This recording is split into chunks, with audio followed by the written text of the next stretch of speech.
200 രൂപ നമ്മുടെ പെൻഷൻ അർഹതയുള്ളവർ വാങ്ങുന്ന ആ കാഴ്ച നമ്മുടെ കേരളത്തിലെ നമ്മുടെ കൂടെ ജീവിക്കുന്ന സഹോദരങ്ങൾ, വീടില്ലാത്തവർ, അവർക്ക് സ്വന്തം വീട് ഒരു സ്വപ്നമായിരുന്നു. ആ സ്വപ്നത്തോടെ മണ്ണടിഞ്ഞു പോവുകയായിരുന്നു. ലൈഫ് മിഷൻ 5 ലക്ഷം വീട് നിർമ്മിക്കുമെന്ന് പറഞ്ഞു. 4.5 ലക്ഷത്തിലധികം വീട് ഇപ്പോ നിർമ്മിച്ച് അവിടെ ആളുകൾ താമസിക്കുകയാണ്. ബാക്കിയുള്ളത് അടുത്ത മാസങ്ങളിൽ പൂർത്തിയാകാൻ പോകുന്നു. നമ്മുടെ പലയിടങ്ങളിലായി ഭൂമിയുടെ അവകാശം തങ്ങളുടെ കയ്യിൽ ഇല്ല എന്ന് വേവലാതിപ്പെടുന്ന ആയിരക്കണക്കിന് ആളുകളുണ്ടായിരുന്നു. ഈ 9 വർഷം കൊണ്ട് 4 ലക്ഷത്തിൽ പരം പട്ടയങ്ങളാണ് കൊടുത്തു തീർത്തത്.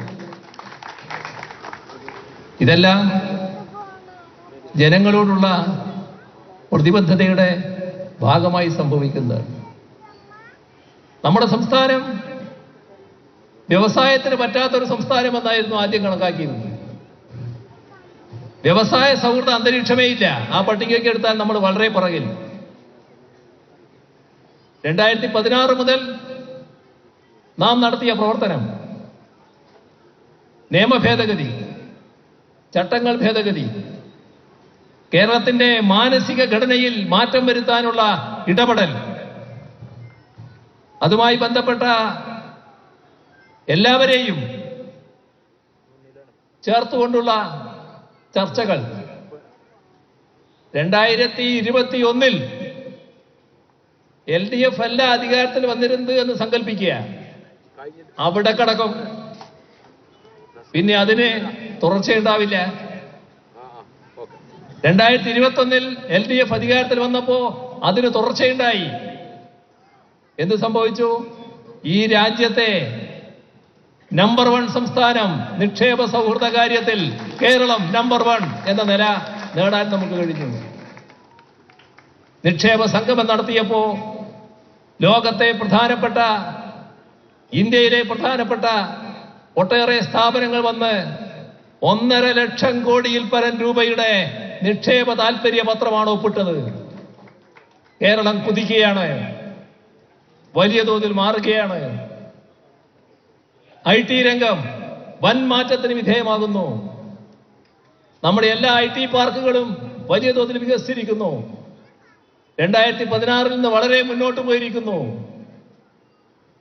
ഇനിയും മുന്നോട്ട് പോകാനാണ് പോകുന്നത്. 3 IT പാർക്കുകൾ വരാൻ പോകുന്നു. നാഷണൽ ഹൈവേയുടെ ഭാഗമായി IT കോറിഡോർ വരുന്നു.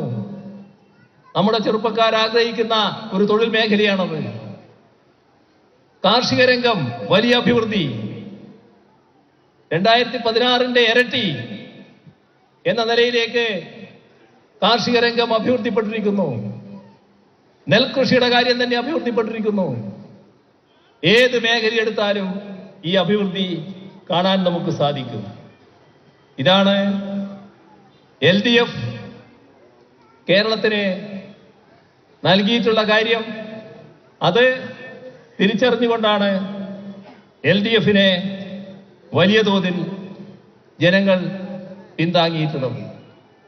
ഇതെല്ലാം എന്തുകൊണ്ടാണ് കഴിയുന്നത്? നമ്മുടെ നാട് ശാന്തമാണ്, സമാധാനപൂർവമായ ജീവിതം നയിക്കാൻ കഴിയുന്നതാണ്. ഒരു വിഭാഗത്തിനും പ്രത്യേകമായി ആശങ്കപ്പെടേണ്ട കാര്യമില്ല.